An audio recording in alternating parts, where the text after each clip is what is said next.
Hey, welcome into GroomersTake. Today's episode has got to be all about the NFL.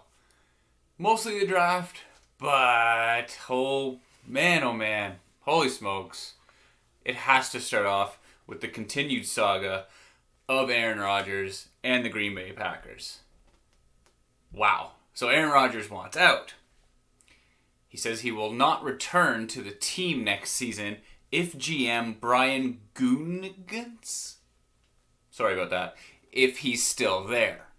So now it's fire the guy who built the team or fire your best player in the last decade and is the reason you're as good as you are. He has apparently told his teammates, I'm not coming back next year. I think when a player starts telling his teammates that he's not coming back, that's a pretty big deal. And you have to take the word for it. There's also an option. He says he'll retire if he has to, just to get out of Green Bay. As a fan, this is terrifying. As a teammate, you don't want to hear it, but I mean, the ownership itself. How do you feel if you're the GM right now? The fans definitely don't want you. They'd rather have Aaron Rodgers.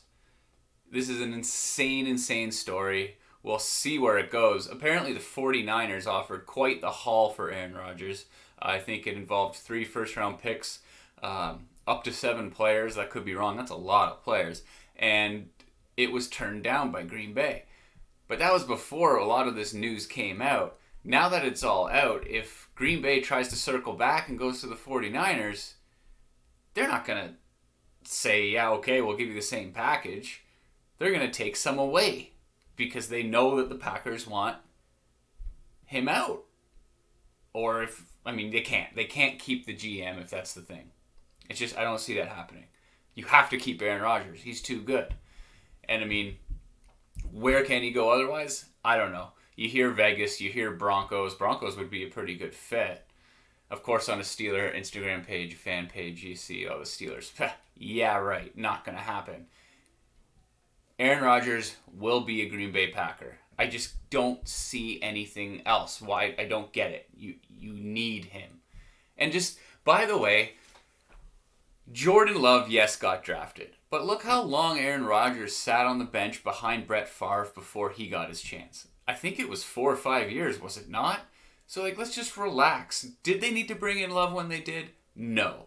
But is he going to sit behind Rodgers for 4 or 5 years? Yes, it's the same situation. You have to have Aaron Rodgers on your team. That's just all there is to it. Let's get into the draft a little bit here. Next. All right, I got to bring up my notes here because mostly because of fantasy football, I know some of these offensive players. If you're going to talk to me about an offensive tackle or a defensive end or a cornerback, I'm not going to know anything about it. So this is all about offense. This is all about offensive players. Let's get to it. The number 1 draft pick, Trevor Lawrence, of course, that was no surprise, first overall. But here's where I have a concern. Not with Lawrence. I have a concern with protecting your quarterback, protecting your future, protecting your franchise player, which is why I was extremely surprised with the 25th pick, the Jags selected running back. I have it here, Travis Etienne. Yes, he's a very good running back, but you already have Robinson and Hyde in your backfield, who is a very good complementary 1-2.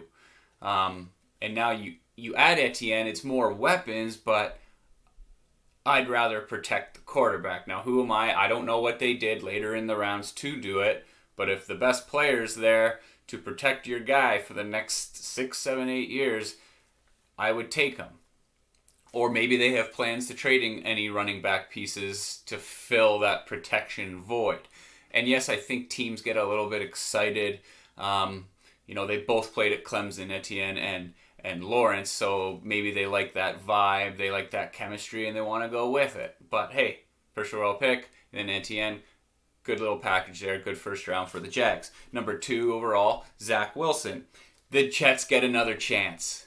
Yet another chance at the number 2. Fingers crossed. I hope this really works out for them.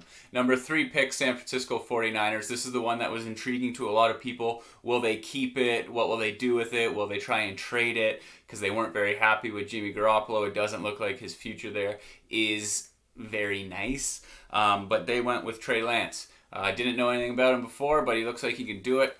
Maybe it won't be right away, but a few years down the road, he's your guy. I like it. San Fran's a good team. They have some weapons. It should be exciting. Number 4, Kyle Pitts. I'll say right now, shout out to me.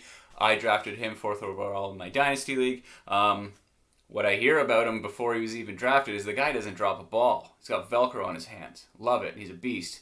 He can catch everything.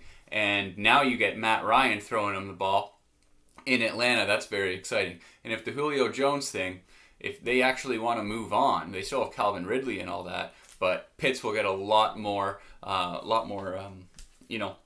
passes thrown his way, a lot more chances to get me some points in fantasy. But Kyle Pitts, tight end, very good pick there.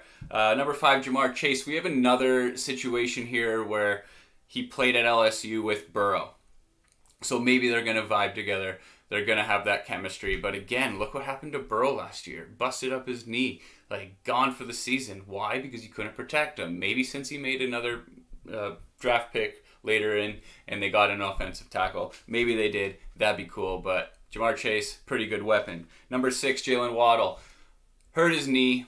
Came back. But this guy is an absolute weapon. And now he's in Miami with Tua. This is very exciting. Miami wanted a guy like this. And now they have a chance to do it. I like it a lot. Let's jump all the way to 10. Devontae Smith, the Heisman winner.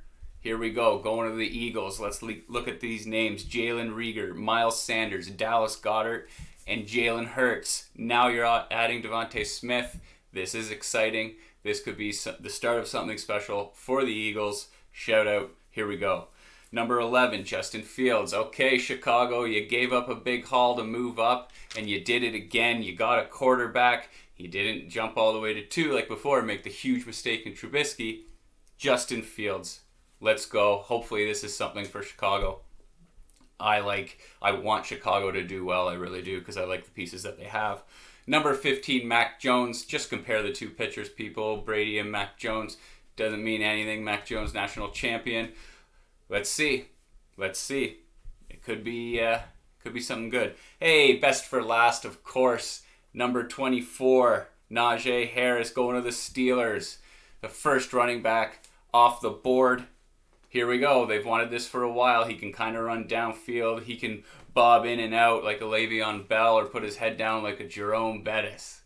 Yes, Steelers. I love it a lot. All right, that's it. I'm out of here. I'm Adam Groom. Thanks for tuning in to Groomer's Take. Hope you had a great weekend, and good luck this week. Bye-bye.